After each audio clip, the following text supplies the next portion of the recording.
today's video, we're going to talk about blue light exposure and the myths and the misconceptions around it.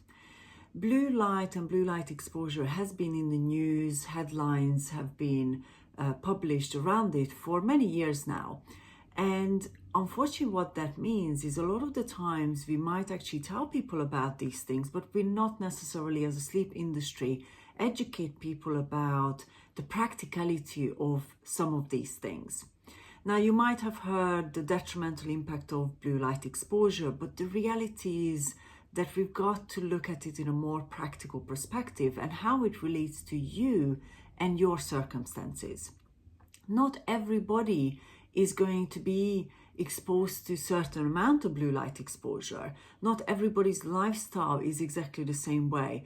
Not everybody's physical body is going to respond the same way to these things. So in today's video, I really want to help you untangle how you even look at it and make sure that you're not actually become almost afraid of light exposure or even afraid of blue light exposure.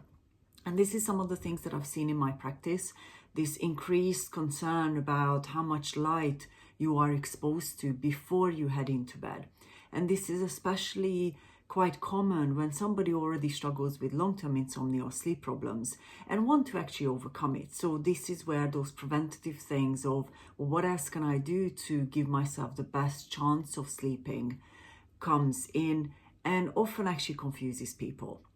Now, I'm never against innovation and, some of these blue light glasses you might have seen or maybe even purchased, but we've got to look at whether or not they are applicable to the person and whether or not it is something that they actually really need.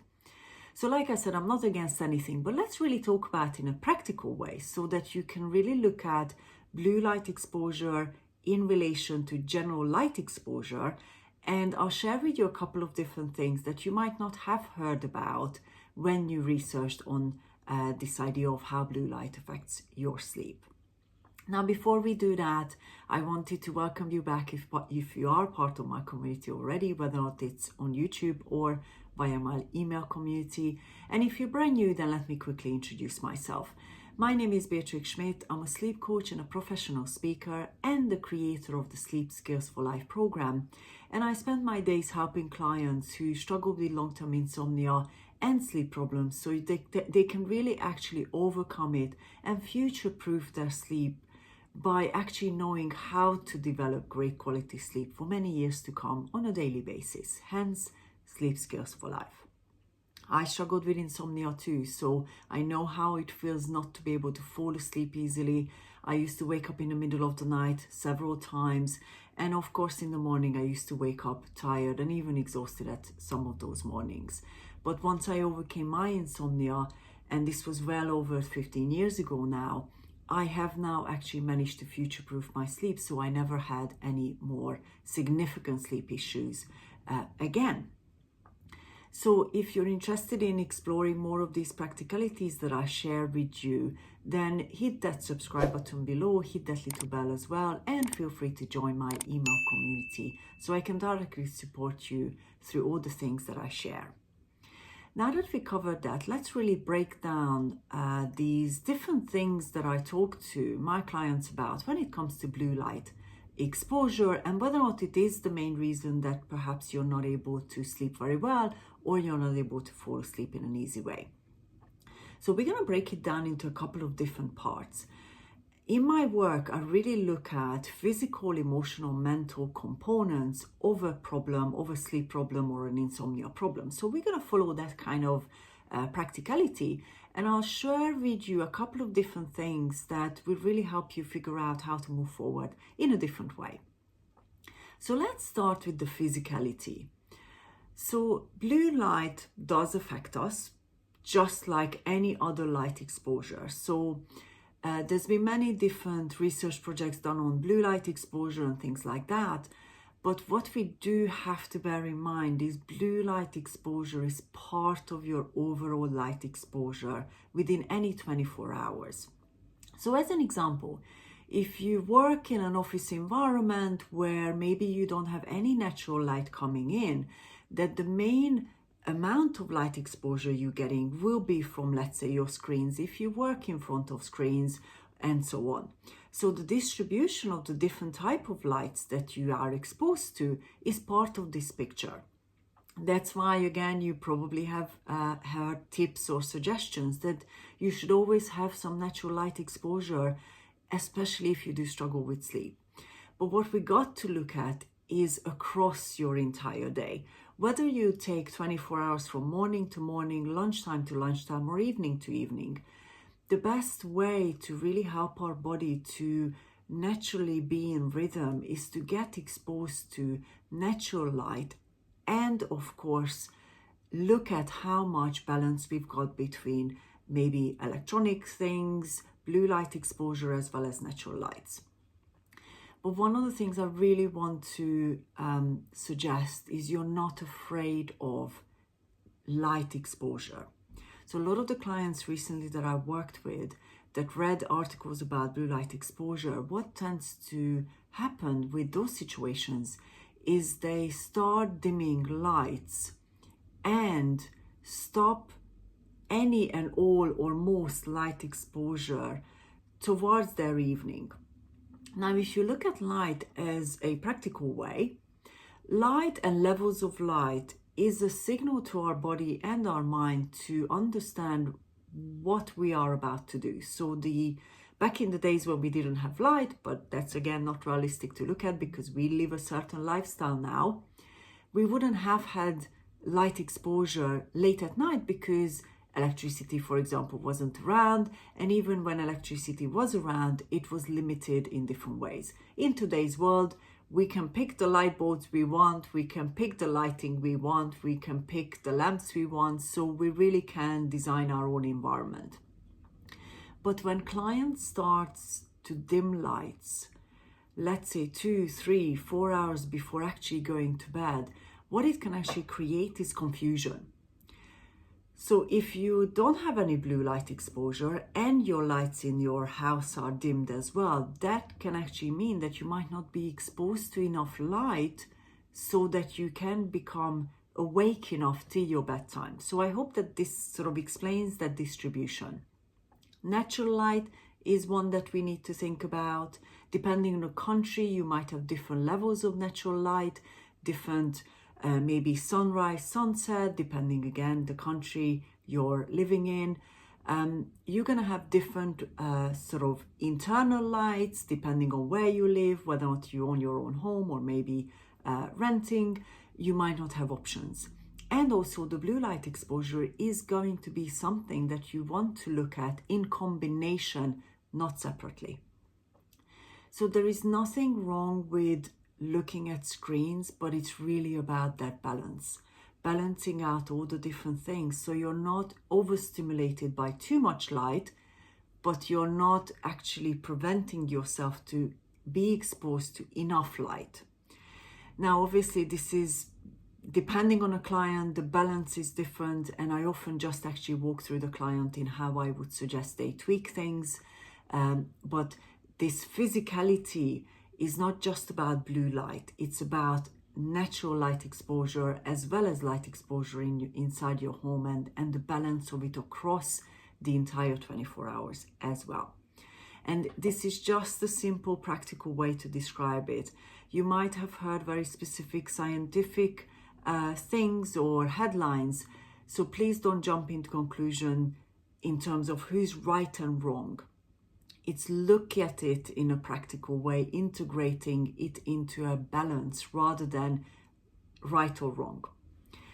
Now, the second part that I see in relation to these headlines with blue light and of course this overeducation sometimes when it comes to blue light exposure is the emotional component. Just like I mentioned within the physical one, if you now start being concerned or even fearful that light is going to affect your ability to sleep, then you are now developing emotional connections there as well. You might actually be worried 2-3 hours before you go to bed and doing your best to make sure that there is this perfection or optimal light exposure, And you might actually be turning all your tech off way too early and not have enough time to really enjoy some of the things that you enjoy. So if you have fear, concern, worry, or any other things around light exposure, then it's really important to address them. Being afraid of light is not going to be the way forward to create positive, relaxing situations.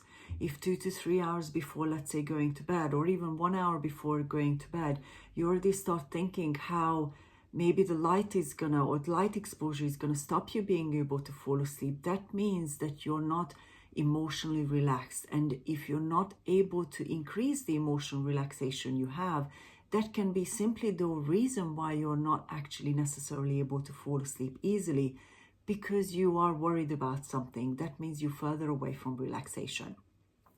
So again, when it comes to these emotions, you'll be different to other people. For some people, when let's say they really establish that they using too much screens, they often end up purchasing, just like I said, something like a blue light glass. There's nothing wrong with some of these things, but you've got to look at it in more practical ways. Just because you put the blue light glasses on, it doesn't mean that it's going to stop you worrying. It doesn't mean that it's going to stop you actually thinking or fearing your bedtime or the time you climb into bed. So you might be blocking the blue light coming in, but the emotions are there for replacing the exposure and actually waking you up, because when you're concerned, worried, or even anxious, you're not going to be necessarily relaxed and ready for sleep in its most conventional relaxation way. So again, I hope that this explains to you what I mean by these emotional links. Putting on a physical glass to prevent blue light doesn't mean that the fear or the concern about light exposure has gone away at the same time. And often what this is that uncertainty. Just because you might be using something like a blue light glass, if the result hasn't followed, meaning you're actually able to fall asleep easily, or you're able to actually overcome your sleep problems, there is a mismatch there. So that's what I mean by looking at these emotional components of what happens in relation to light, light exposure, or even blue light exposure.